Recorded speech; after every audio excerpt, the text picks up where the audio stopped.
Bonjour à tous, alors aujourd'hui on va se retrouver pour une petite vidéo d'une recette hyper facile, hyper réconfortante, hyper bonne et surtout quand il fait moche et qu'il commence à faire froid comme maintenant, ça va nous faire bien plaisir, la recette de la tartiflette. Alors pour cette recette, rien de bien compliqué, un fromage à tartiflette, celui-là il est tout gros, en même temps il n'est pas...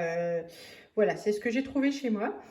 Une boîte de lardons, enfin une double boîte de lardons, de la crème fraîche, moi ici elle est entière mais vous mettez bien ce que vous voulez, un gros oignon et des pommes de terre. Alors moi je pense que je vais quasiment faire les 3/4 de ce gros filet de 2 kg, mais vous adapterez à la quantité dont vous aurez besoin pour le nombre de personnes et puis à la taille de votre plat. Ça y est, j'ai fini d'éplucher mes pommes de terre, donc je les ai mises à cuire à la vapeur. Voilà, je les ai coupés en petits morceaux, comme ça va cuire plus vite. Et puis après, c'est bien pratique pour mettre dans le plat. Zou, c'est parti. Il me reste plus que mon oignon à éplucher. Et puis la recette sera quasiment finie. Alors, les patates sont cuites. J'ai mis la marmite à chauffer. Donc, je vais commencer par les lardons. Hop.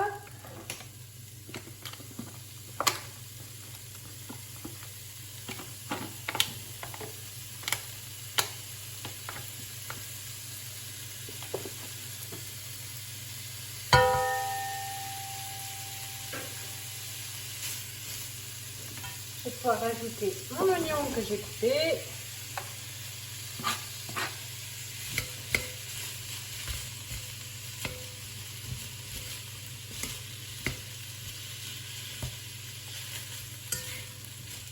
Voilà. Et je vais laisser bien griller. Ça y est, les oignons et les lardons, l'oignon et les lardons sont cuits. Je vais rajouter les patates. Alors finalement, hop, c'est un gros plat, hein. J'ai finalement fait, oups, les 2 kilos.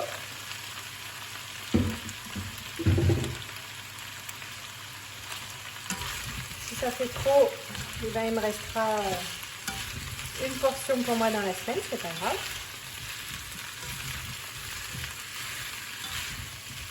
On mélange.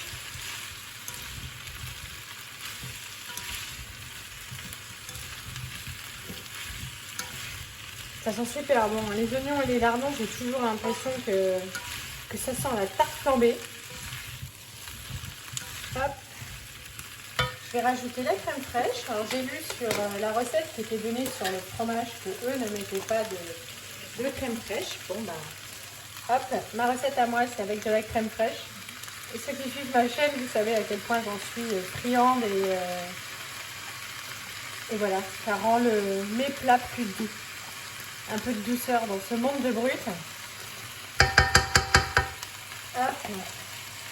Je vais rajouter du sel.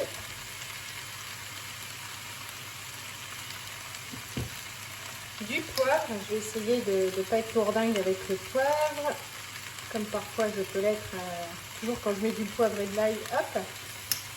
Zou. Bien sûr, pendant ce temps, j'ai mis le four à préchauffer sur 200. Je mélange tout bien.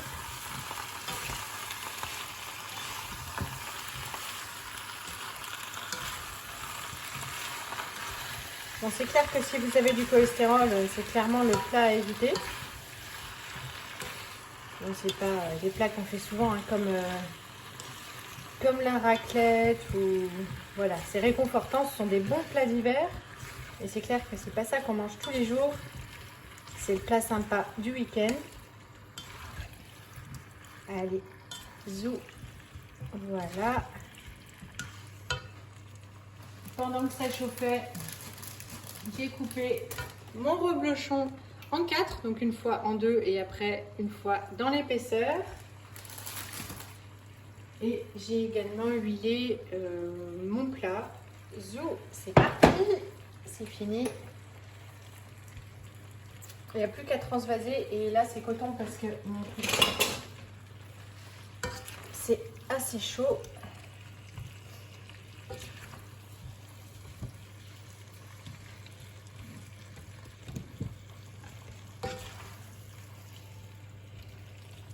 Il y en a pour un régiment, je crois que j'ai été très généreuse. J'ai toujours peur de manquer.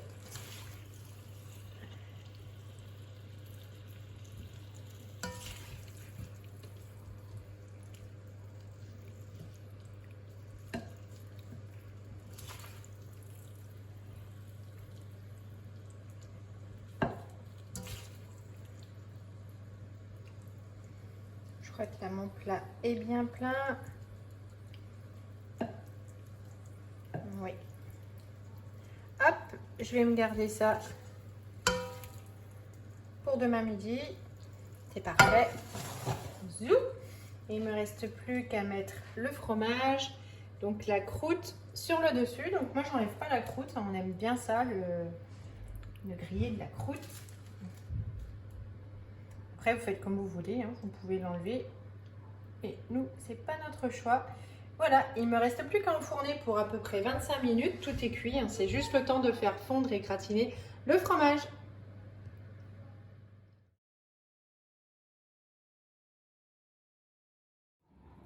Alors 25 minutes tout pile après, hop, voilà le plat. C'est super chaud. Alors c'est pas facile d'une main à couper, mais alors ça a l'air tout crémeux. Oups, regardez ça en dessous. Ça va être délicieux. Donc je vais servir les assiettes Zou des enfants. Waouh, waouh, waouh. Bon, vous ne craignez ni les calories, vous avez besoin de réconfort. Ce plat est fait pour vous. Ça a bien fondu. Voilà, je vais servir tous les plats. On va passer à table. J'espère que cette recette vous fera envie, qu'elle vous donnera des idées. En même temps, c'est un plat pas cher. Hein. Si en plus, comme moi, vous avez eu vos patates en cagette à 1 €. Enfin voilà, donc même sans ça, j'ai estimé à 7 € le prix du plat. Et là, franchement, il va y en avoir quand même pour plus d'une fois. Donc c'est vraiment bon marché, réconfortant, ça fait plaisir, mais c'est certes calorique. Je vous fais de gros bisous et à bientôt. Salut!